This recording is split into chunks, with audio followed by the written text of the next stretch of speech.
आज हमारे साथ ऑनलाइन मौजूद हैं गुफ्तगू के लिए साबिक वफाकी वजीर और अवामी मुस्लिम लीग के सरबराह शेख रशीद अहमद साहब। शेख साहब, बहुत बहुत मुबारक हो आपको, कागजात मंजूर हो गए आपके। बहुत शुक्रिया फरीद साहब, बड़ी मेहरबानी आपकी, और मुबारकबाद का भी बहुत शुक्रिया। आप यकीन माने कि कागजात नामजदगी मंजूर होने पर जितना मैं खुश हूँ, मेरा जी चाहता है कि आपके दानिश्वरों के साथ मैं घुल मिल जाऊं। वाह वाह वाह। चलो घुल मिल जाओ शेख साहब, ਜਿਹੜੇ ਅਸੀਂ ਚੌਂਸੇ ਚੁੱਪਣੇ ਤੁਸੀਂ ਵੀ ਚੁੱਪ ਲਓ।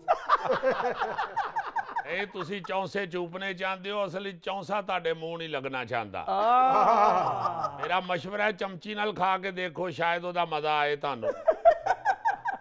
ਫਰੀਦ ਸਾਹਿਬ, ਇਹ ਤੁਹਾਡਾ ਹੈਟ ਵਾਲਾ ਜਿਹੜਾ ਦਾਨਿਸ਼ਵਰ ਹੈ, ਇਹੋ ਜਿਹੇ ਬੰਦੇ ਸਰਕਾਰੀ ਸਕੂਲਾਂ 'ਚ ਮਦਾਰੀ ਕਰਦੇ ਹੁੰਦੇ ਸੀ।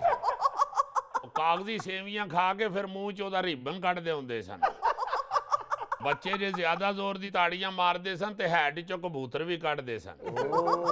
ये जो नवाज शरीफ के जलसे में उसके हाथ पे कबूतर बैठा था, ये उसी मदारी का कबूतर है।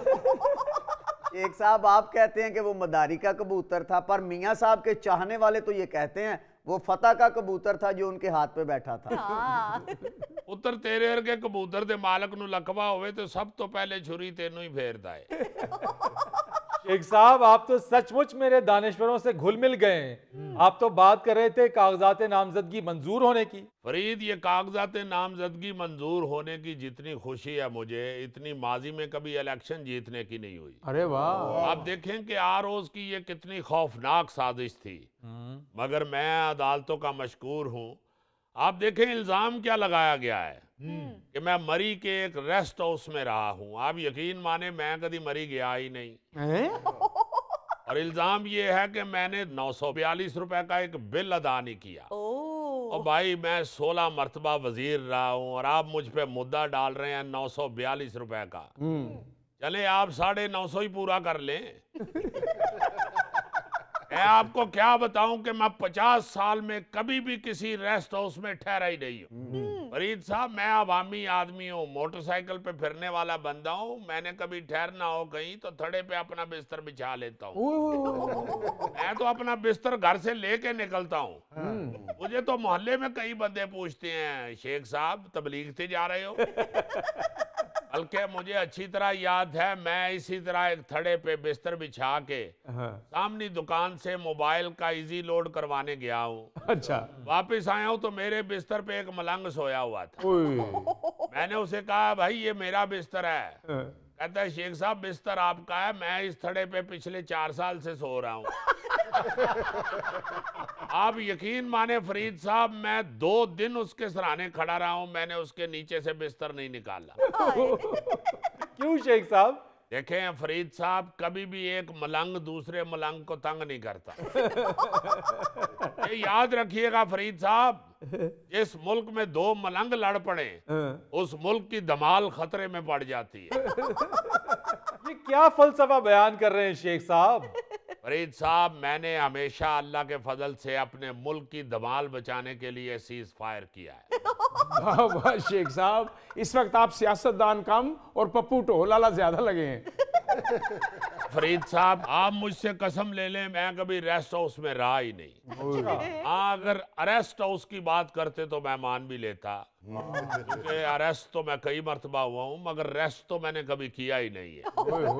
सारी जिंदगी अवाम की खिदमत की है। और आज भी कहता हूँ कि इंशाल्लाह इलेक्शन जीतूंगा, लोग कलम दवात पे मोहरे लगाएंगे और मेरे बक्से में से वोट ऐसे निकलेंगे जैसे मलंग के सर में से जुएं निकलती हैं। शेख साहब, वो जुएं तो मार दी जाती हैं, इसका मतलब है कि आपके वोट भी मुस्तरद होंगे। जुआ दिया पीरा ते मेरे या वीरा। मैंने एक मिसाल दी है, तुम जुओं का एंड बताना शुरू हो गए हो। क्या कहते हैं शेख साहब, जुर्म तो जुर्म ही होता है ना, चाहे 942 रुपए का ही क्यों ना हो। हाँ। ओ यार, मैंने किस लिए 942 का जुर्म करना है? 942 का तो बॉन्ग का प्याला मुझे महल्ले में मुफ्त दे देते हैं। शेख साहब, आपकी इसी कंजूसी की वजह से उन्होंने 942 रुपए का केस आप पे डाला है। यार यही तो मैं कहता हूं कि आपने झूठा केस भी डालना है तो मेरे शायाने शान तो डालें। हाय। असल में मुझे नाअहल करने की साजिश लंदन से वापस आने से पहले ही तैयार हो चुकी थी। ये तो अल्लाह ताला का शुक्र है कि मुझे उसने सुरखरू किया है। शेख साहब, फरीद साहब, असल में चोरी के लिए भी अक्ल की जरूरत होती है और एक चोर शेख रशीद का रास्ता रोकना चाहता है। आप देखें कि मुल्क माशी लिहाज से बैठ रहा है और उनको साजिशें सूझी हुई हैं। शेख साहब, आप भी तो कभी कोई बयान बदलते हैं, कभी कोई बयान बदलते हैं। देखें, मैंने ऐसा कोई बयान नहीं दिया जिससे ये लगता हो कि मैं असली और नस्ली नहीं हूँ। मैं अल्लाह के फजल से असली और नस्ली आदमी हूँ। जी। मैंने किसी के खिलाफ कोई बयान नहीं दिया। फरीद साहब, जिस तरह असली लड़ने वाला सील कुकड़ सिर्फ झंग से मिलता है, हाँ जी। इसी तरह असली और नस्ली सियासतदान आपको सिर्फ रावलपिंडी से मिलेगा। आहा, शेख साहब आप हनीफ बासी साहब की बात कर रहे हैं? मेरे भाई, तुम्हें क्या पता है कि किस शहर से कौन सी चीज असली मिलती है? तेरे वर्गे रेश दे दंद कट के मदारी हर शहर चलाई फिरदा है और वो रीछ अगर किसी को दंदी काटे तो दर्द नहीं होती बल्कि गुदगुदी होती है। शेख साहब, शेख साहब, शेख साहब, आपके कागजात नामजदगी तो चले मंजूर हो गए हैं। आप अपने हलके से जीतने का दावा भी कर रहे हैं। हाँ। अब की बार अगर आप जीत गए तो अपने हलके के अवाम को क्या तोहफा देंगे? देखें फरीद साहब, इस बार जीत के इंशाल्लाह नाला लई चश्मे जदन में बना दूंगा। हुजूर, इतनी बार तो आप वजीर रहे, 16 बार वजीर रहे, ये चश्मे जदन तोता चशम क्यों बनती रही? वाह। हाय। देखें, आप मेरी बाकी खिदमात से चश्मपोशी ना करें। मैंने काफी काम किया अपने हलके में, आप तो खामखा तोता चशम बन रहे हैं। इस बार नाला लई भी बनेगा, माँ बच्चा अस्पताल भी बनेगा और इंशाल्लाह कॉलेज भी बनेगा। शेख साहब, यही तो मैं कह रहा हूं कि आप 16 बार वजीर बने मगर नाला लई नहीं बन सका, क्यों? देखें, ये एक बहुत बड़ा प्रोजेक्ट है। ये नाला लई है पर नाला लई नहीं है। जाने दे शेख साहब, मियां शबाज शरीफ साहब ने पिंडी से इस्लामाबाद मेट्रो बस चला दी, चले उनको भी छोड़ें, जाने दें उन्हें।